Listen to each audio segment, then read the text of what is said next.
What is going on, guys? My name is Tyler-kun Williams, and welcome to the Wednesday Night War Review. So, we have three categories. We have matches, we have production, and we have the takeaway. So for matches, we will be going show by show, match by match, breaking down and comparing and contrasting what matches were better. For production, I'll be telling you guys throughout the aesthetic, the segment, and just overall the pacing of the show and how that felt. And then with the takeaways, what did I take away from each show and which show am I most excited about going into next week? And the show that wins two of the three categories wins the war for this week. So without further ado, let's get straight into the matches. Now for this show, NXT had 6 matches, whereas AEW had 5, so I will be taking one match out of NXT this week, and that match is Pete Dunne versus Danny Burch. While it was a good match, I did think it was the weakest on the show and really the least important, so we're going to put that match off to the side for this week, and we're going to jump straight into the first match for each show, and that was for AEW, Cody versus Sammy Guevara. To start off, Cody made his entrance for Brandy Rhodes, and it was just amazing. You know, it was the first match for AEW.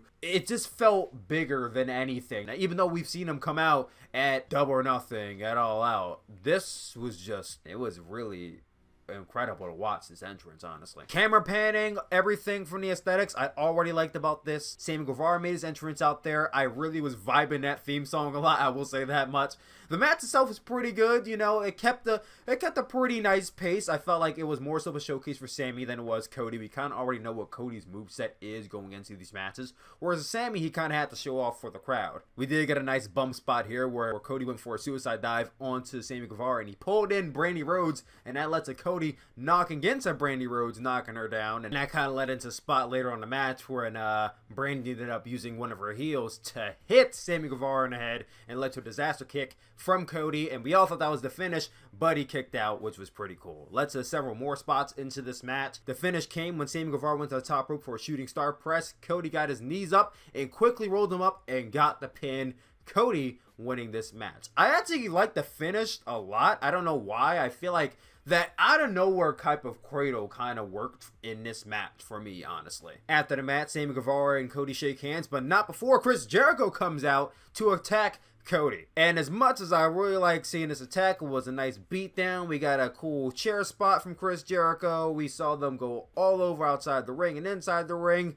This beatdown did last quite a while. I mean, these guys went to a commercial break, and then they came back, and he was still getting beat down. And even then, we saw that kind of mini screen in the corner where you could see what was happening. So the beatdown lasted a good like 3-4 minutes. I feel like if they would have shaved at least, I would say even like 2-3 minutes off this beatdown, you would have got the same effect as it did the 3-4 minute beatdown. If anything, it kind of dragged towards the end.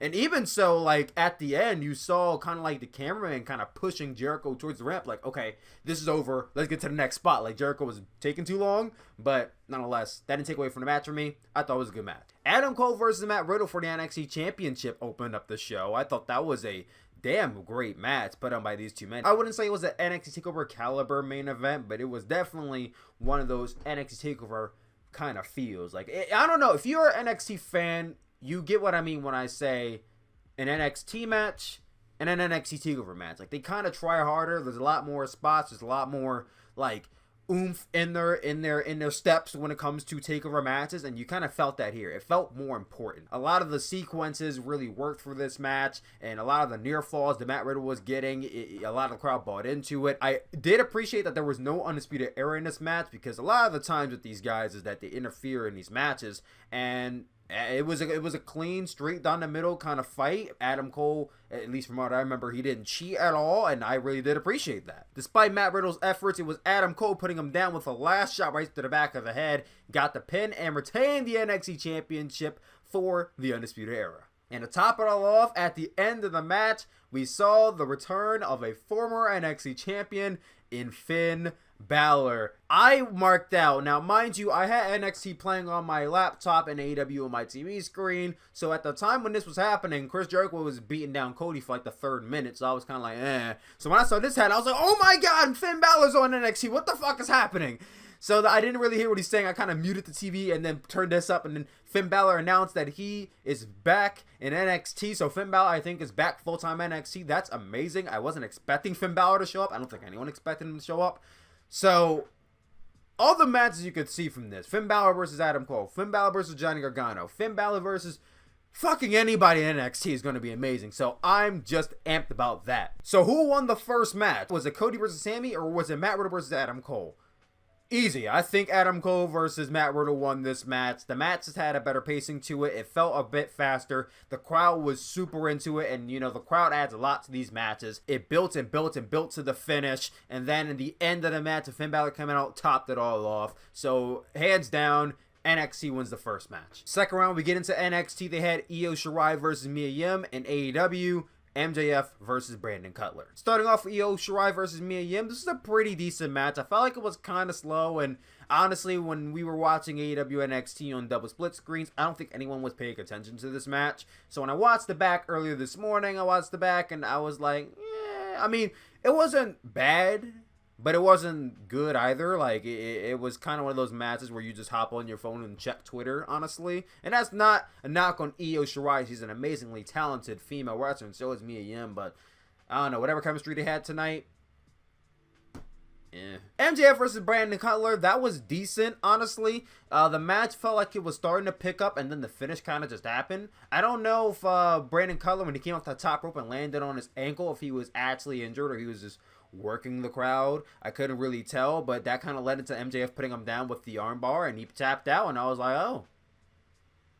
Alright, so honestly, both second matches for both shows were kind of weak in my opinion, but if I had to choose which one was the less weak denominator, if that makes sense, I'd probably be more inclined to go with NXT. I felt like Io Shirai versus Mia Yim had, more of a match as opposed to MJF and Brandon Cutler, where I felt like it was starting to get a footing, and then it just kind of ended. So I have to go with NXT for the second round here. Third round of matches on NXT, we had Johnny Gargano versus Shane Thorn, and for AEW, we had Hangman Page versus Pac. I gotta get used to calling them Pac now, because apparently it's Pac and not Pac, but Hangman Page versus Pac. Johnny versus Shane Thorn, it was a pretty decent match. I felt like when we were watching it split screen, no one was paying attention to NXT once again, because Hangman Page and Pac were that match we're supposed to get, at AEW's Double or Nothing, but we never got because of politics or whatever happened. After watching it back a second time, I thought it was a pretty decent match. We didn't really see all too much from either man. It was more so of a coating of the tongue for both men. I guess it kind of just was there. It kind of just happened. Johnny Gargano hit a poison rod onto Shane Thorn, and they hit him with a super kick to end the match. Johnny Gargano, Johnny Wrestling, Johnny NXT winning the match. On AEW side with Pac versus Hangman Page, I thought it was a pretty, and I hate using the word solid, but I thought it was a pretty solid singles match. I felt like they kind of held back a little bit in terms of getting a future match out of these two men. It's very possible. Pac kind of remained on offense for most of the match, and Hangman Page kind of had to work under to make that comeback. In the end, it was enough. Pac put down Hangman with that red arrow or black arrow, whatever the hell he calls it, broken, I don't know. Hit his arrow, his corkscrew moonsault 450, whatever, onto Hangman Page, locking in his Rings of Saturn submission to get Hangman Page to tap out. That shocked me, honestly. I thought Hangman Page was going to win, but they're keeping the streak going with Pac. So in that aspect, AEW wins the third match for me. Then the fourth match slots, we have women's matches, both women's championship matches. In NXT, we have Shayna Baszler versus Candice LeRae for the NXT Women's Championship. And in AEW, we have Riho versus Nyla Rose to crown the first ever AEW Women's Champion. A lot of people said that the women's match for AEW was okay, or some even said it wasn't really all that, but I actually kind of genuinely enjoyed it. I thought it was a nice David Goliath battle. You see these two women compare to each other, and it's obvious that one is going to dominate the other. I mean, it was really that for some of this match. It was a very uphill battle for Riho, and it was very easy to get behind her towards most of this match. I did not like one spot where Nyla Rose reached under the ring and grabbed the chair, because I was like, it's kind of stupid for you to use a weapon in a match to crown the first ever AEW Women's Champion, because if you use the chair, wouldn't you get disqualified and lose the match? Wouldn't you lose the champion? Like, that made no sense. If she was the champion, that would make sense, but she wasn't the champion. She was fighting for the championship, so that made no sense to me. But it did play into a spot where she went for a splash onto Riho, and Riho got out of the way, and she crashed and burned all over the chairs, and Riho ended up hitting the stomp, so that's pretty cool. But like I said, the uphill battle from Riho was very much easy for me to get behind her. In the end, she hit some double meteors onto Nyla Rose, and that was enough to do it. Riho won the AEW Women's Championship. The crowd popped huge. I forgot to mention that I was watching it with some good buddies of mine. One was a non-wrestling fan, one was a Laps fan, and one was a wrestling fan. So it kind of was a good diversity in the room. And everybody cheered. Everyone marked out for this moment when Riho won. Because seeing this tiny, lanky, skinny woman going up against this big beast of a woman, Nyla Rose, it was kind of easy to say that Nyla was going to win. And when Riho ended up defying all odds, it was a really heartwarming moment. So everyone kind of marked out for it. Even the non-wrestling fan marked out for it. I would say out of all the shows and every moment of each night, this was the moment he marked out for, was when Riho won the championship. After the match, Michael Nakazawa... Oh, wait a minute. Michael Nakazawa!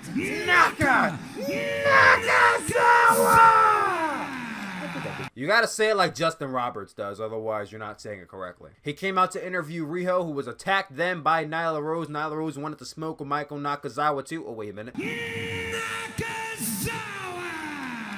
Went to powerbomb him, almost botched it.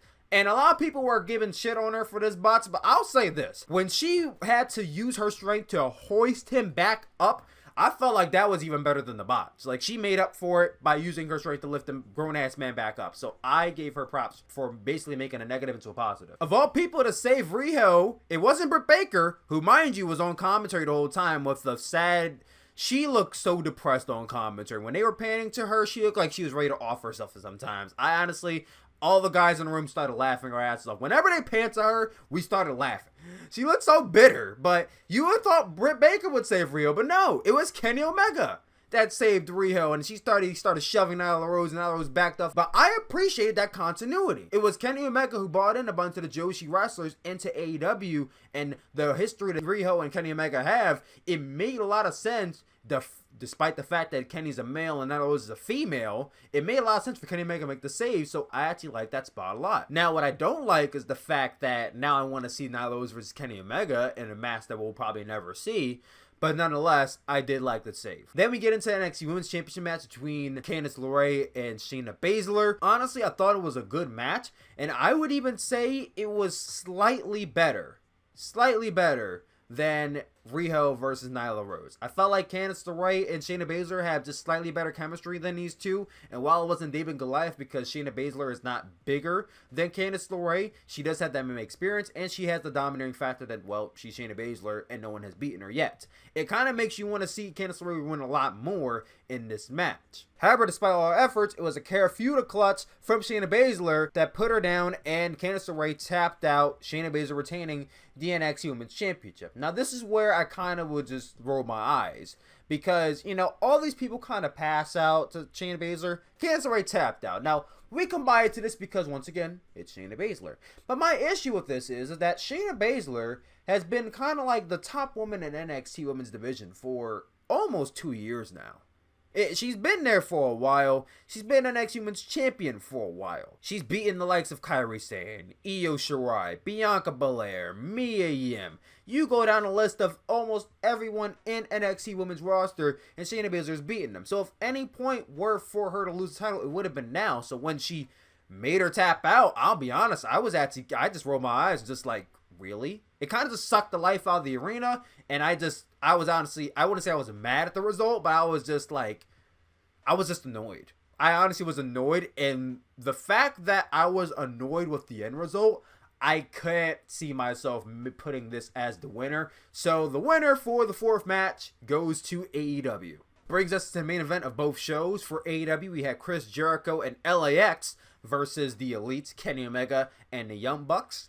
And for NXT, we had the Undisputed Era, Kyle O'Reilly and Bobby Fish versus the Street Profits for the NXT Tag Team Championships. We're going to start off with NXT first. I felt like it was a really good match put on by these two men. Not the best match they've had. They've had plenty of tag team matches with different members of the NXT roster, and I would say those were better. As far as the NXT main event goes, I felt like it was kind of weak. I felt like the opening match was better. If they would have placed the opening match in the main event, that probably would have guaranteed one, but it was still a good match. I did thoroughly enjoy the work rate of these two men in here, but it came to the end when Roderick Strong came out to kind of assist the Undisputed Era, and that kind of led to them putting down Montez Ford with the high-low for the pin, and then Undisputed Era retained the NXT Tag Team Championships.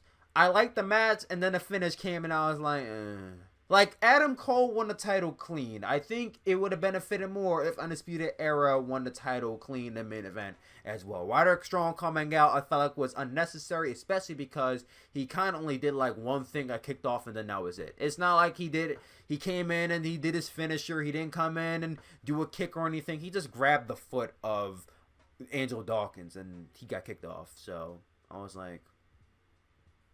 After the match, Adam Cole came on the ramp to celebrate with his partners, but then he was caught off by Tommaso Ciampa, coming back from a neck injury that could have put him out for the rest of his wrestling career. He comes out, he stares down Cody, and that's how we go off air. Strong way to end NXT, coming off of a match that kind of just had me go so I did like the ending of that show. We didn't get into AEW. The match started off promising enough with some interactions between Kenny Omega and Chris Jericho and LAX and the Young Bucks, and then not even I would say 5 minutes into it, we see Jon Moxley emerge from behind Kenny Omega, and that leads to these two brawling into the crowd, straight to the back, where we see them go into this little area where you see this glass table there, and we know someone's going through it, and Jon Moxley hits an elevated paradigm shift onto Kenny Omega through the glass table.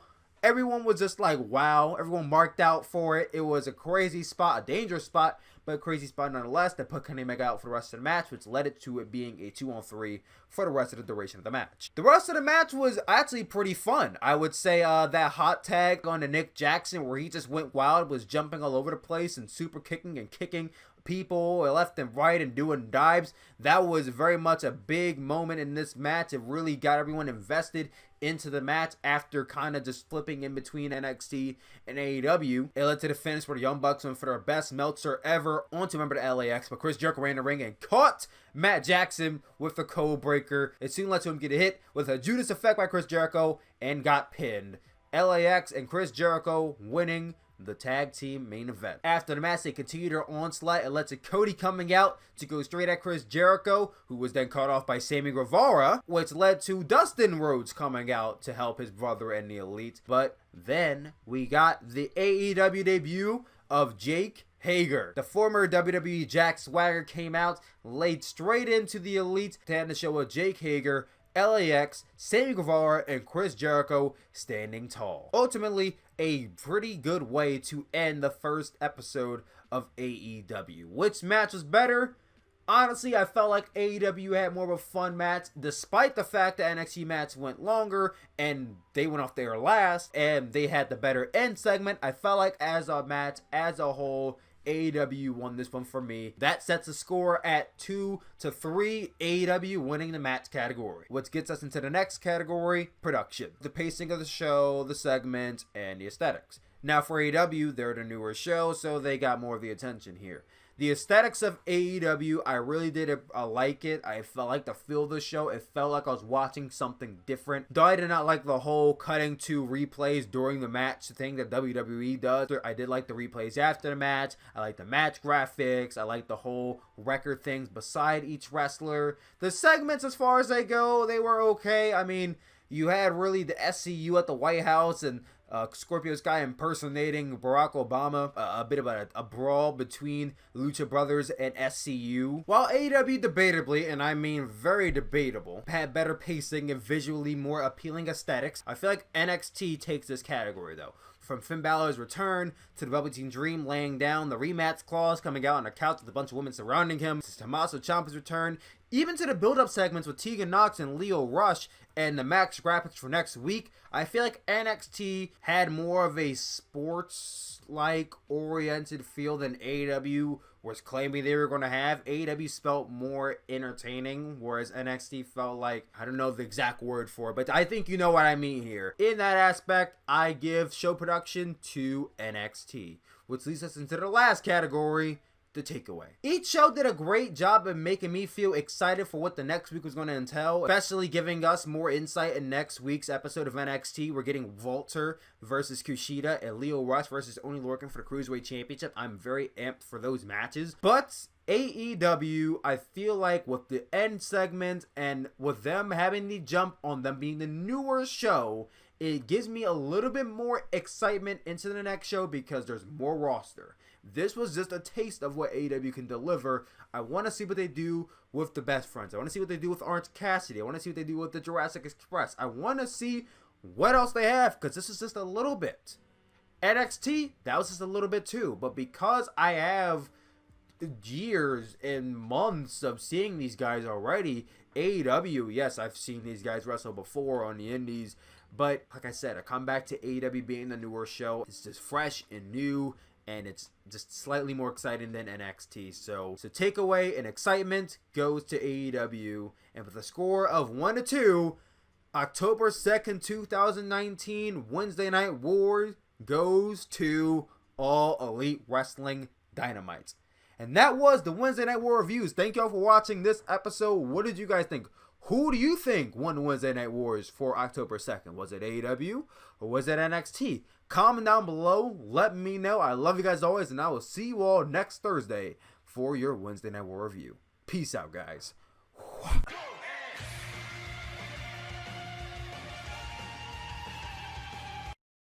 Michael, Naka!